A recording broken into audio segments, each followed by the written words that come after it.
Good day, I am Reljan Isilagan.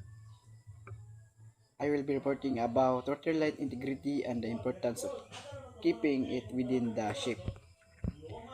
Ang water light integrity sa barko mo ni ang kahimtang ang barko kay lig-on ug sigurado pag-ayo aron dili basta-basta makasulod ang tubig.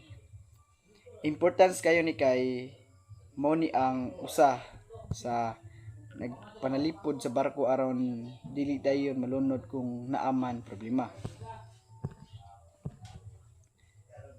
Water light integrity, meaning and importance. Ang water light integrity pasabot nga ang barko kay gihimo og gi-maintain nga dili mo sulod ang tubig bisan pa na siya'y mga pultahan, hats o compartments. Kung maayo ang water light integrity, mapungan ang tubig nga mosulod og dili kini mukatag sa ubang parte sa barko. Importante kayo ni kay makatabang siya sa pagpadayon sa buoyancy, paglutaw sa barko ug stability, kabalansi sa barko. Kung naay parte sa barko bitaw nga mabasa o masudlan og tubig, dili dayon madaot ang tibuok barko kay naman siya mga compartments nga nagbulag-bulag. Sa panahon sa emergency sama sa bangga, collision o pagbangga sa bato, grounding, ang water light integrity mo ang makaluwas sa barko ug sa mga tawo.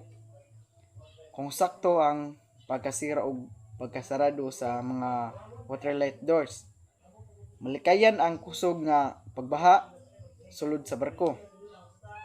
Sa simple nga pagsabot, murag ang barko adunay proteksyon patok sa tubig aron magpabilin siyang luwas ug balanse ug dili malunod dayon.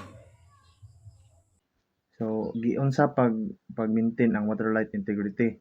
So, number one is siguradoon nga sirado pirmi ang water light doors, hats o valves.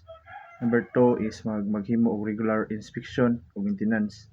Number three is sakto nga sealing sa openings o bulkheads. And number four is training o awareness sa crew. And the last is kanang daling action kung naay leaks or damage. And that's all. Thank you.